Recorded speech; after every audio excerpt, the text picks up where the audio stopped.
Hello, guys. Maybe one of you can just write in the chat if you can hear us.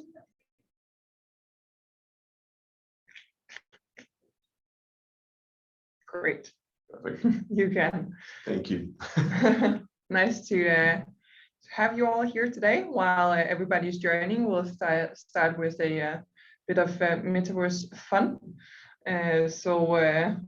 First we had dating sites and dating apps. In some way, really making a whole new market on the internet. 2.5, and now we have metaverse dating. Not quite there with the physical interaction yet, but might work well for a first date. All right, enough with the fun starter. Let's introduce ourselves. Yeah, hi everyone. My name is Anders Ridendahl, and my passion here at Impact, I've been with Impact for 2 years now, as a senior solution consultant and also responsible for our in-store experiences in the retail technology department, which is a new area. But today we'll focus a bit more on the future aspects of commerce.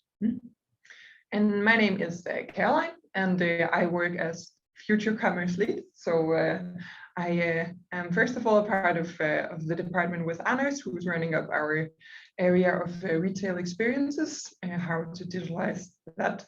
But also very interested, kind of very hungry for all new kinds of technology, but still also in some way worried what it will do to our society. And today we have an agenda for you. We'll do a brief introduction, then we have the definition of what metaverse is, because it's hard to actually define that. We have use cases and scenarios to give some perspective, how to approach, and we will attempt to do somewhat of a conclusion, but it'll probably be more of a discussion. The definition of metaverse and how to execute is and everything around it is very much up for discussion. So we hope you'll participate, add comments, ask questions in the Q&A or in the chat section. Please also just add your perspectives and thoughts in general. After this webinar, you'll have a broader perspective on how you can approach metaverse. So we come from Impact, obviously. In Impact, our purpose is to change commerce for the better. We facilitate 2.5 billion euros in yearly revenue, and we believe that comes with an obligation to change commerce for the better. Essentially, it's about creating experiences, whether it's convenient experiences or it's experiences that are so memorable that you want to invest more time into them. And it could also be accessibility. So we want to give everybody access to these great experiences. We want to handle your data with integrity. And of course, we also try to nudge in a sustainable direction, but we can never say that commerce is sustainable, and it probably won't be in the next years. So you'll never hear us say that we are sustainable either. In Impact, we work with everything related to digital commerce, whether that is app commerce, web commerce, or in-store commerce, and now also metaverse commerce. We work from strategy and experience into implementation and optimization. And today we'll reflect that. So that means that we won't talk about how the metaverse can be used for, let's say, education or similar. We'll talk about how it can be used for digital commerce and things around that. All right. So, what is this metaverse? I think that's a question that we've been asked a couple of times, and maybe just even thinking to ourselves, what is it? What's it going to do? I think Carolina will try and provide as straight answer as possible. Given the research that we've done, I think our ambition here is to inspire you, give you some great examples. Look at some trends, insights that we have scoped out from across the web. And talking to some leaders within this space as well, and we'll just start with a statement about what is the metaverse.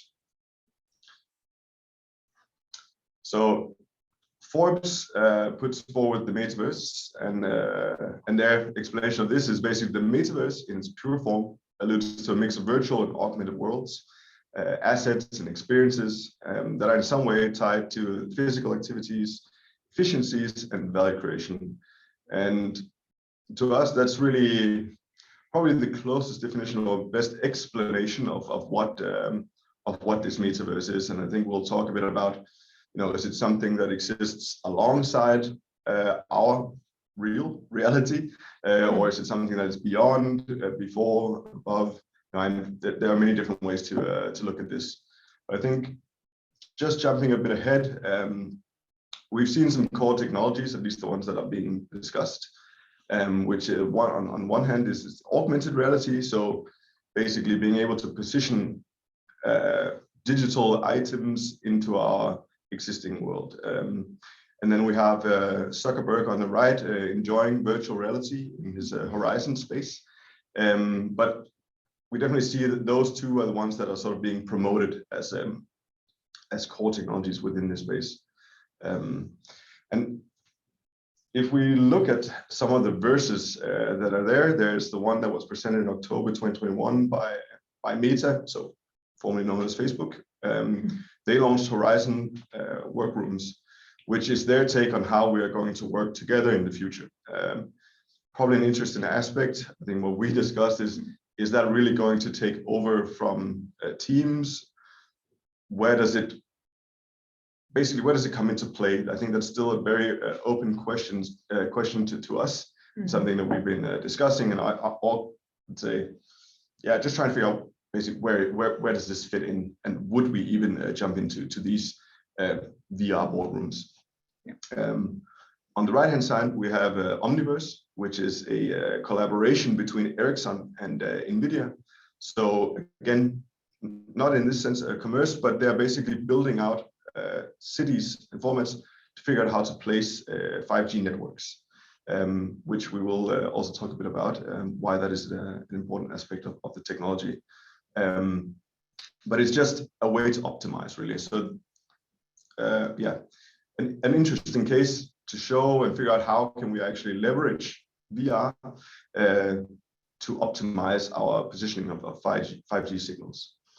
Going a bit broader into technology, we've talked briefly about AR, augmented reality, virtual reality, and then we also talk about Internet of Things and AI. And these are highlighted as core capabilities and core technologies that will really accelerate what we are able to do. And I think what we're seeing is right now we're sort of right at the beginning, right? We're just scratching the surface of the capabilities that AR, VR has, IoT. Maybe we have a connected dishwasher that we can start from work. We can start our washing machines and so on. But there are really great perspectives on this, like operating patient in Los Angeles from Berlin, which is what 6G will enhance even further.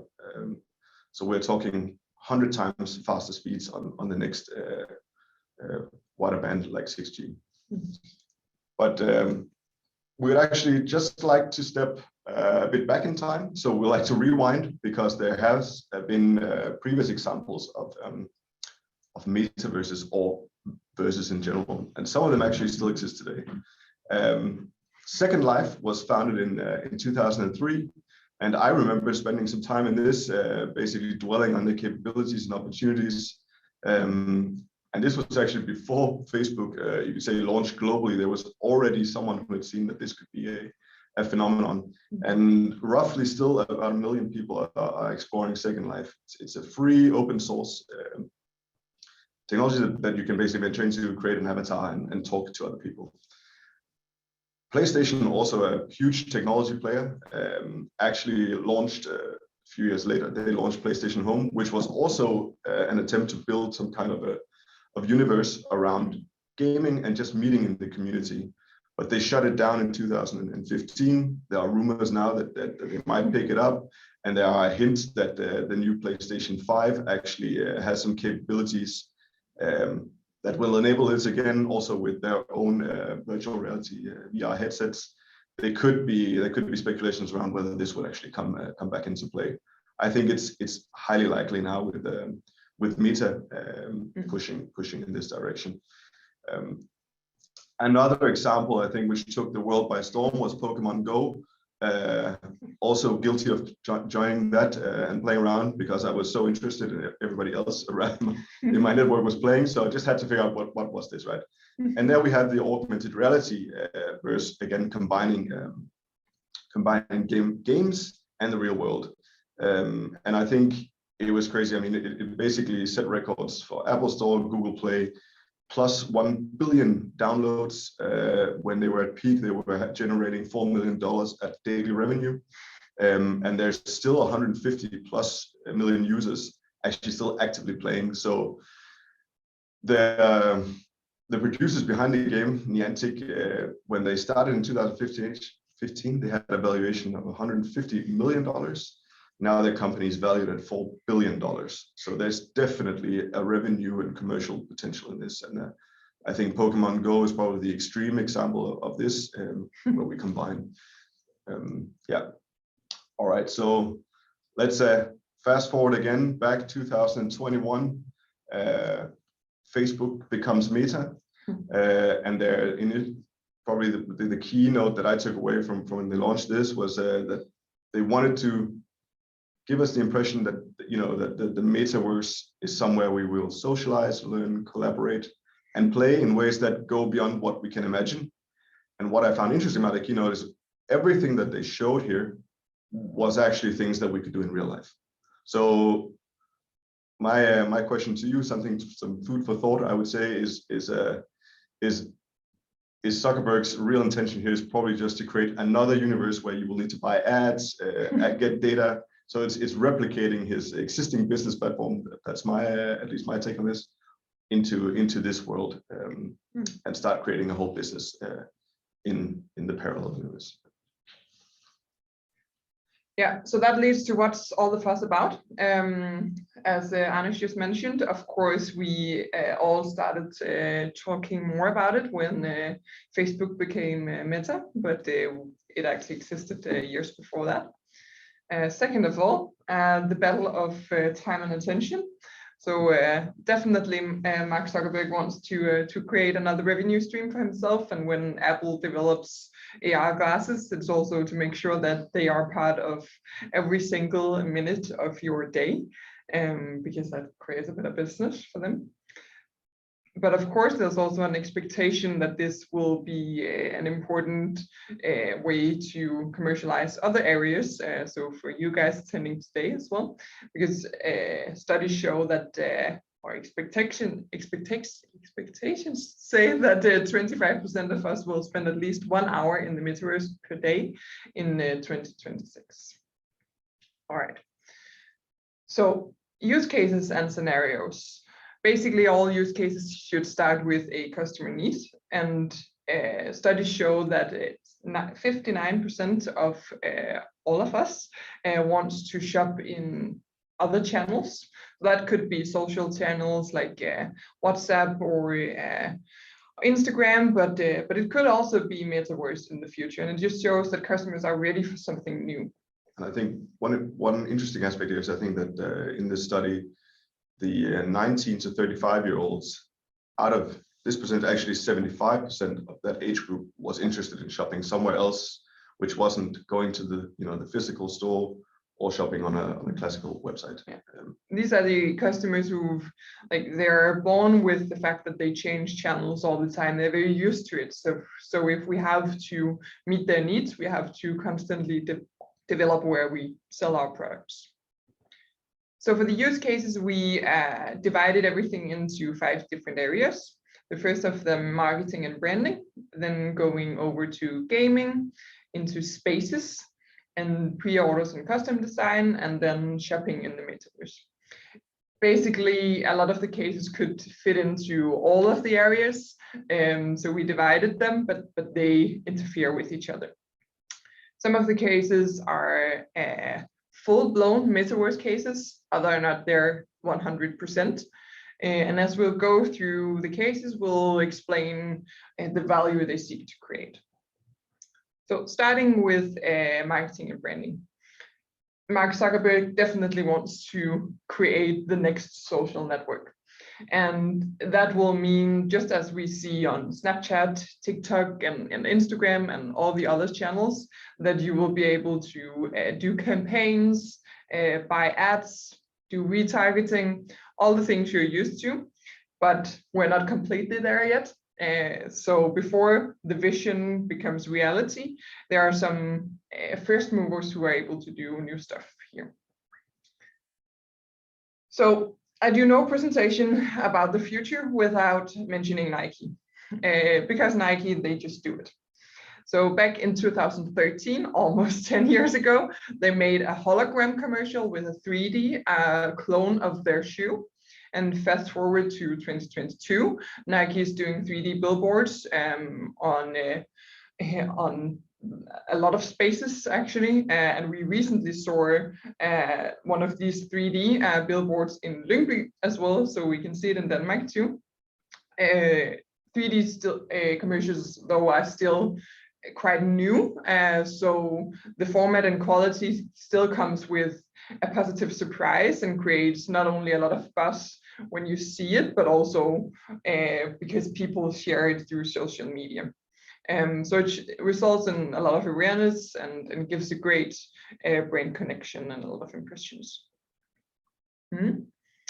Then we have the events and shows. When creating events and fashion shows, it's always been a lot about creating a unique experience for the attendants. And what's more unique than moving the event or the show into the metaverse? In 2021, Gucci created a 2-week event together with Roblox. And just like Gucci's retail stores, they were called Gucci Garden, matching the feeling you get in the physical space.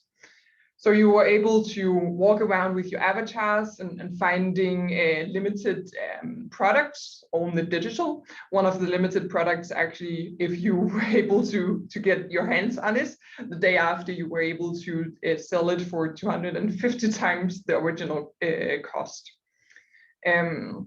All right, so another example is actually back from 2022 as a part of how do we do events throughout COVID, and that was Helsinki Fashion Week, doing the full Fashion Week digitally, where you were able to watch avatars walk the runway and all of the stuff you're used to, just virtually. Of course, developing a metaverse experience is not cheap, but you are able to get a lot of impressions because you're able to make everybody attend, if that's your aim. So that means that the cost per impression is lowered. Furthermore, you don't have to move a lot of people from one place on the planet to another place on the planet, which can actually create or make these experiences more environmental positive than what we have today. Then we have the new brand ambassadors. So just like doing events is not cheap, doing influencer marketing or having models is definitely not cheap. This is an example from Prada. They have previously used models and influencers like Gigi Hadid and Kendall Jenner. Last mentioned, she earns around $22 million a year. So she's not cheap to book for a job. And this actually creating an avatar influencer is actually something where you can maybe lower the cost on the long term, and you can be more in control of your brand than you are today, because you don't send it out to a lot of influencers. Besides being a little bit freaky as well, but of course it's also creating the same outcome as classic influencer marketing, so awareness and brain connection as well. All right, moving on to gaming. I would say this is, from my perspective, the metaverse area most developed, and I see it kind of as a new channel, just like you see Amazon as a new channel, you see gaming as a new channel. And there's a lot of different gaming platforms, and there will be a lot of different metaverses where you have to be present, or you have to make sure that you're at least present at the ones that make sense. Yes. Again, have to mention Nike. They, just as Gucci did, they did a collaboration with Roblox where they made a Nike Land. You were able to play all kinds of sports, matching the brand, and also visit their showrooms and seeing what kind of products you wanted and purchase them digitally. And in 2021, Balenciaga made a collab with Fortnite. They developed a collection of skins, which was also available as physical products. And to be honest with you, in the beginning, I was very excited about this because at first I thought that I would be able to purchase the physical products inside the game and making sure that I had the right shipping methods and they were sent to me. But it turned out that I was able to buy the skins inside Fortnite, but I had to redirect into the e-com site to buy the actual physical products. I think that was a bit of a shame, but still very, very interesting.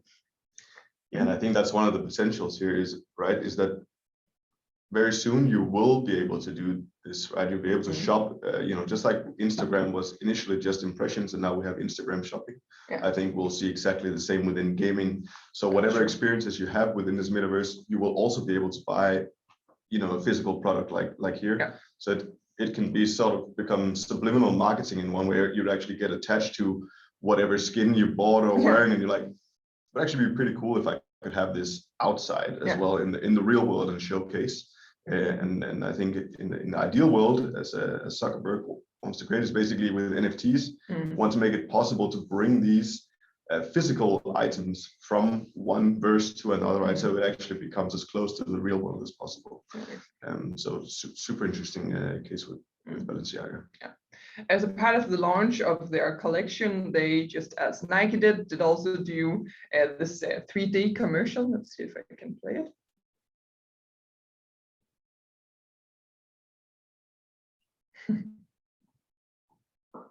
There we go.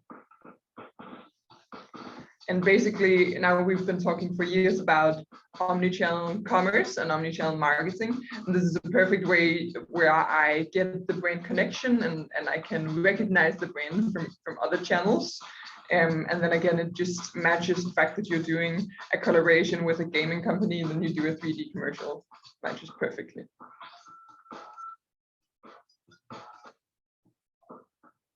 See if we can move on. All right, so new experiences here in the metaverse. This is a Decentraland, an example from 2021.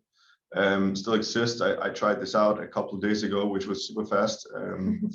And interesting, what you see here is basically a map of the metaverse. You can buy these pixels and you can create your own space here. And a couple of examples we'll give you in a minute.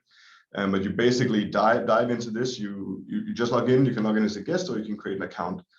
So there are different ways of approaching. So you can sort of, and I recommend you guys just to try this. Go to decentraland.org and jump in. It takes like 10 seconds, and you're in that universe, so to speak.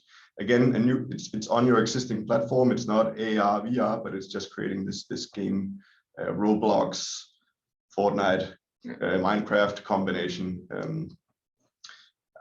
And here's me jumping in. I made a small video. So you're basically landing into their central. You have a great image in the background of Elon Musk holding up Dogecoin. So there's like lots of puns and memes. So you could almost say there's a bit of meta within the metaverse, which is also fun to explore. But again, buying advertising space, you can see there's like screens above the octopus bartender here. So again, normal display ads that you would buy here, you will as you normally do in the real world. One thing that freaked me out was that how close this avatar actually was to looking like me just joining as a guest. So not sure why that was the case. But here's an example. Here I'm in Samsung's universe. As you can see, it's pretty new, empty, open. So they're still building out this location. Here's just a billboard that shows how to customize your Samsung watch. So something you would come across in Times Square in New York or any other billboard. Not really the same. So again, what's different here? Yeah, now I can be present and jump between casinos, Samsung's world, Elon Musk's Tesla world, and whatnot. All right. Yeah. So moving on to spaces, the IKEA AR app is no news for the consumers and probably no news to most of you guys, but they updated it last year because of now we have technology where we are able to measure depth as well and measure other products. So the experience just got a lot better, and it's a perfect example of how you can use AR to create a great experience and design your whole room and place products and have a lot of fun with it. And you can also just get another feeling of the product so that you feel safer in the purchasing process. Yeah, just one comment on that, I think is all of this is powered again by our 5G network, right? Yeah. You have to remember the experiences you get out of augmented reality or virtual reality really requires a lot of content to be downloaded onto your phone. So there's a basic requirement. You can say in order for this to take off globally and create the US, it also means that we need to create basically a connected world that has access to 5G and 6G. And that's something that, funnily enough, Mark Zuckerberg is also investing hugely in this space of creating a global network that he can connect everybody to. So offering 5G, 6G through satellite connections is another part of his.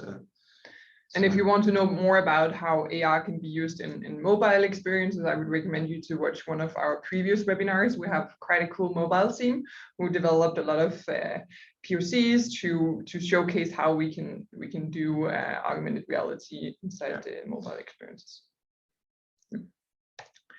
Another case within spaces is real estate. I think VR has a perfect use case when it comes to this area, especially if the home is not yet built and you can't really see or feel it.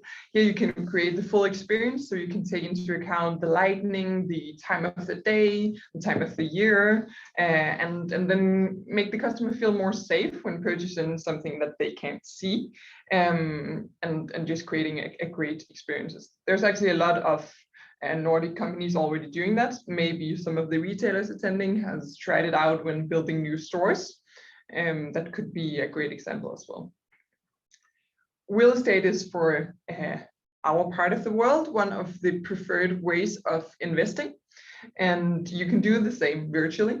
As we speak, the game Ember Sword is being developed in Aarhus.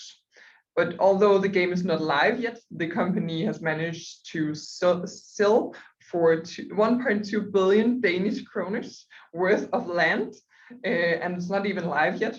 When I read about Ember Sword, I was taken by the story because like we don't have time to go into all the details about how they use blockchain to manage this, but it's just very cool that they're doing what you're also doing in the real world.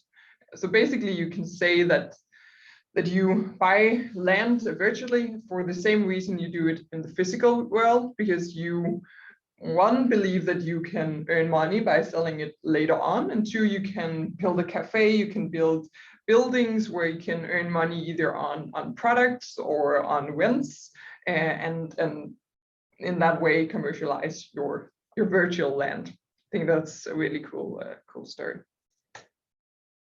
Then we have pre-orders and custom design, an area where the metaverse has an important role to play, but there is not that many cases yet.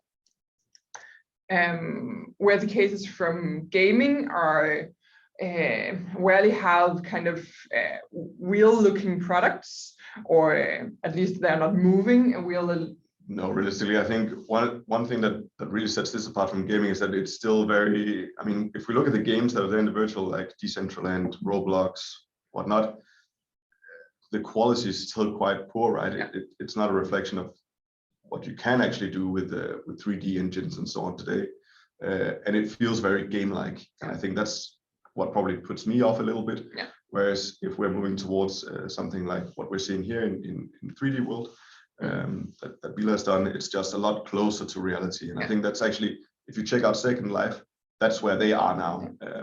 Yeah. So during COVID, many companies were, just as they were struggling to figure out how to do events and fashion shows, they were struggling to figure out how to do events for their wholesale organization. So how to sell the products that are maybe not even completely finished yet. So Vila made like this virtual world of Vila, where you could attend and watch avatars walk in the products, and the products are moving naturally, and it just creates, of course, a high engagement and seeks to create conversion and revenue, but also accessibility again, because everybody can access it across the world. I think this is good proof that this is also highly relevant in the B2B space, right? So it's not just towards the consumers. There's a huge potential in this, for sure. In terms of selling, your products in the B2B space as well, creating these virtual showrooms. So I've actually not been able to find an example for this use case, so please add in the chat or in the comments if you have any. Otherwise, here's an idea up for grabs. To lower the negative environmental impact in the fashion industry, we can tweak on things such as return rate, and instead of buying all new and kind of jumping on board on all new trends, we could instead focus on buying quality suited for us. A potential way of doing this is doing custom design. So people who have tried this, being at the tailor or similar, will probably know that this isn't easy. You have to get a lot of measured, and you don't really know what you're buying when it's coming, and when it's coming, you can't return it because it's custom design, and then on top of that, it's very expensive. So using VR or AR to really enhance this experience, where you could actually see everything on you and see how it will look, change the fitting and maybe the length or the colors, of course, is really a way to improve this experience. I agree, and I think this is where we can discuss from here to now whether it's augmented reality or virtual reality that will solve this space.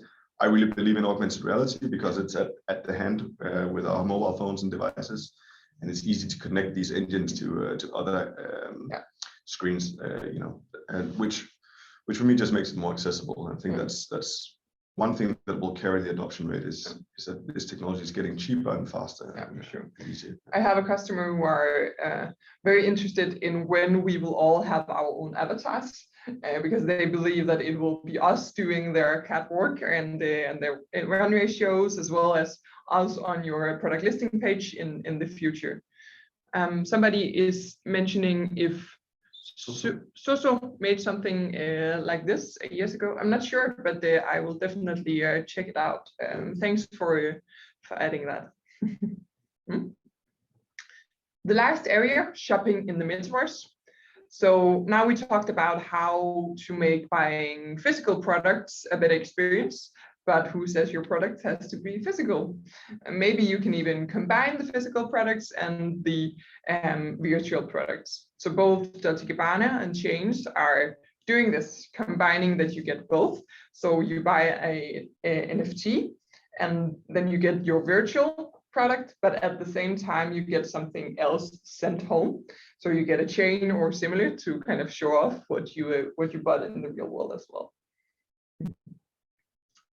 Yeah, and then here are two examples. I think H&M is not there yet. They sort of just jumped quickly on board, did a collaboration with a company called Seek, and it was sort of just this is what we think our metaverse could look like. And I think the internet went a little crazy. For sure, this went ballistic on LinkedIn, Twitter, different forums within retail, and just brought in a lot of attention that they were already doing this. Come see that it was just a test proof of concept. But then on the right hand side we have Selfridges, which have launched in Decentraland, and I checked that out as well.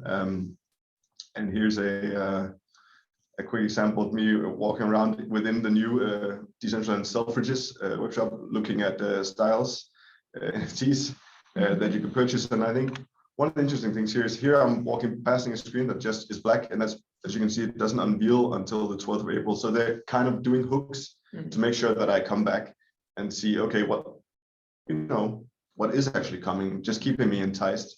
And here's, switching between the first person and 3D view, third person view. And I think that's just, I'm I'm not sure what the purpose is yet. I think it's interesting, and there's definitely potential. Again, I think I'm put off a little bit by this gaming universe that doesn't really appeal to me. It doesn't feel like, yeah, that engaging, I would say. But nevertheless, I'll be honest and say I did spend quite some time just exploring, walking around within their store, as you would do if you're just window shopping. And I think that's what they're intending here, right? You say no pun intended, but these are the digital windows, and there's a huge space here. You can keep walking around and jumping from one experience to another. And I think that's a good way to move on to how to approach. Essentially, you should approach the metaverse as you're approaching innovation or business development in other areas, and that you're hopefully already having a format to do. This shouldn't take up all your time, because then you will move away from focusing on what's your core business right now. This is a model from McKinsey. They are saying that you should focus 70% of your time on what's your main business right now, and then 20% of your time on what's your main business in 2 to 5 years. And that could be, if you're not already on board on a full unified commerce experience, or going from online presence onto actually having an executed digital transformation. This could be the 2 to 5 years horizon. And then we have 10% of your time, which should be focused on what will become your main business in 5 to 10 years. This could potentially be metaverse. Yeah, and I think we're excited to see how fast it's going to accelerate. I think we'll be honest and say maybe 10%. That's probably also what we spend looking at this technology and the capabilities right now. But it's something that will for sure take up and fill more and more within our space as well, from a commercial perspective. Exactly.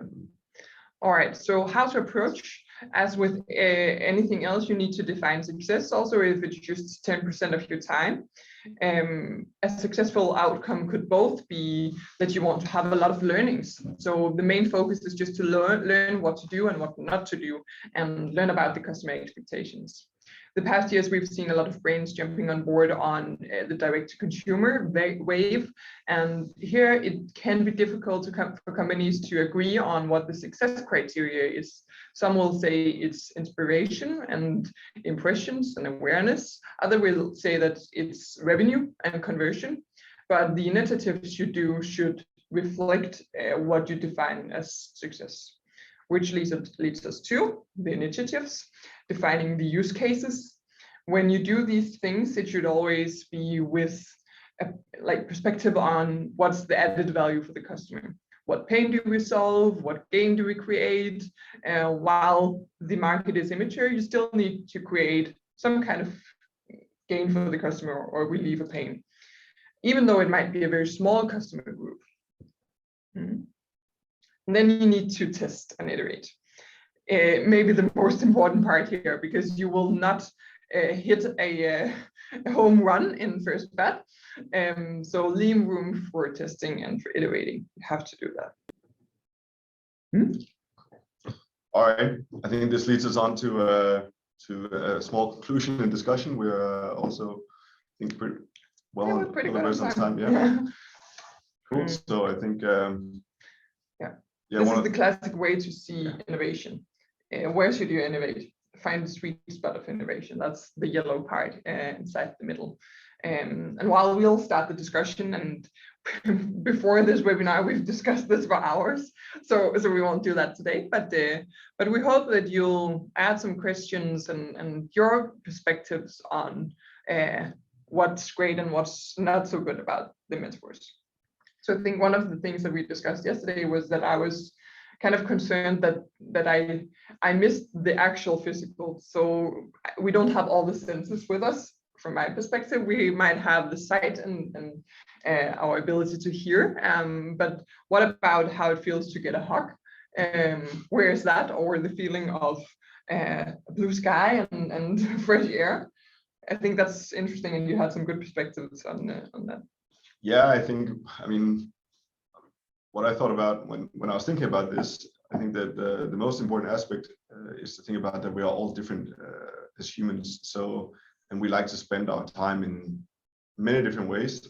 And we know that there's a huge gaming community. I think in the past 5-10 years. I mean, there's been a professionalism around that, which has created and just created a new, let's say, acceptance of what it means to basically play Counter-Strike or play FIFA or World of Warcraft and sort of engage and emerge into that space. Probably less accepted when I was a kid. You're probably like, oh, you're just a gamer, and then you're sort of on the outside, I think. But now it's pretty normal, right? We have and maybe it's become normal because also from my perspective, my generation, it would be easy to bring on to my kids because I used to do it. So I think there's just been is normification even a word, but maybe it's just become more normal. And I think probably there will be some kind of slow adaptation in the metaverse as well, as we just step by step move towards that, just like Facebook, Instagram. And we were discussing if those are already in some way or another a metaverse too, right? You're painting maybe a picture perfect world within Instagram. At least that's everything is curated. You only get what Facebook or other platforms think is easy to commercialize for you. Yeah, and it's relevant, right? So you're already creating something on Facebook and Instagram is already meta in some way. It isn't real necessarily. There are things that are, but there's certainly a lot of stuff in there that's not, and there's a lot of bots that we're getting hit up with communication that is targeted towards us. And I think we'll probably just see that carried over into this space as well. And then we have the kind of what's in it for the customers. There are the customers desiring this, and are the businesses desiring this. I think a trend that we in Impact are seeing across our customers is that a lot of companies are saying that now we want to create a community around our product. So whether that is could be anything from fashion, but also down to books or similar, they want to create a community. And I think in that matter, metaverse is really interesting, because although we are right now seeing gaming as the big metaverse and social platforms, you can create a metaverse of anything. So that could be people who are really excited about reading or into history. Imagine creating like where you could be at like historical events physically. Because people are very into that. I think that could be just so cool. Yeah, I think there's a huge potential in terms of educational purposes, training. The military pilots and so on have been using virtual reality for many years to do training and do scenarios. And I think that there you will see a huge adoption. I'm less sure that I would attend my business meetings in Horizon workrooms rather than just being on Teams where I can actually see the people's expressions. I mean, what's the added value in terms of seeing a 3D avatar versus, you guys now seeing us on video? You would just be looking at me as a robot and Carolina as maybe being an octopus. What would that even mean to the experience? What does it add? I think that's the big question mark I have there. But I know for sure there's huge potentials in other spaces. And I think the commercial aspects, for sure, you want to create an opportunity for revenue in any channel. I think that's a given. So I think that will happen too. And I think if we look back at gaming, we actually have customer who's been sponsors for Astralis and similar. So I think that is one way to enter into the gaming world and commercialize it. But I think it will be much more interesting to kind of full-blown enter it through an experience inside the gaming world.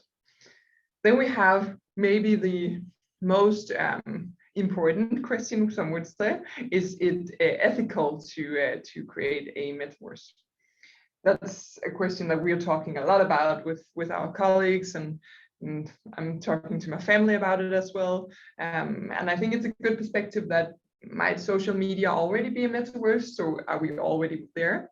But I think if we look back at the 90s and the early 2000s science fiction movie, we are now in the real world at the usual point of no return, and it does not get any better from here if you look at the science fiction movies. And I think that's a bit disturbing. So we have to keep in mind this. I'm concerned about the physical interaction, and I'm very extroverted, so it's easy for me to say that I will miss the smile and just being able to kind of read people through their like expressions, physical expressions, but also just some of the things that I think I value the most are also some of the things, simple things in life. So kind of like we're looking out at the blue sky here, nature, great food is also something that I feel like, where's all that in the metaverse? I agree, and I think that's where the discussion, right, is, and we'll find out, where does the metaverse exist? Is it something that, you know, does it become this escape, or is it going to be like a genuine connection that we have? Like I said in the beginning, is it something that goes beyond? So it's just something that we can't fulfill in the real world, or is it something that we create that lives, you could say, alongside our reality? And I think that, and I think that really hangs upon, you know, what you put into the word meta. So what does that even mean? We'll have different connotations around what that is, and I think as we get closer to defining that, then I think all of it will actually be there. I think you'll have both, and I think they already exist today with Second Life, where you can live a second life, and you have Roblox, which is more of a gaming aspect, Fortnite as well. People dive into those, but they also come back out. So I think it's about what we give on to our next generation. That's a perfect way to wrap things up. Any last questions in this event? Otherwise, here is our contact details, and you're more than welcome to reach out there as well. And you can also reach out on LinkedIn, wherever. We'll be there. We don't have a metaverse yet. You can join, but maybe in the future. Maybe soon. Yeah, maybe soon. Yeah. Thank you so much for attending today, and I hope you enjoyed it. I can't see that there should be any questions right now. I think I'll encourage you to jump in, try some of these places out. That in 2026 we will all use 1 hour in the metaverse. Hi Magnus, I can send you the link to the source that are saying that we will use 1 hour in the metaverse in 2026. Yeah, I think my quick response to that is, think about how much time you already spent today on Facebook, Instagram, and I think the metaverse. So whether you're wearing AR wearables glasses, or you're using your VR headset, which is Mark Zuckerberg's dream, owning Oculus. It's just another channel into that universe, right? So I think we're already spending hours, most of us, within that space. It's just going to be a new way of experiencing it. So yeah. Thank you guys for attending. Just keep it on to see if any last questions. Somebody's very interesting. Thank you. You're welcome, Ida. Thanks for joining. All right. Thank you for today. Thanks, guys. It was a Talk to pleasure. you.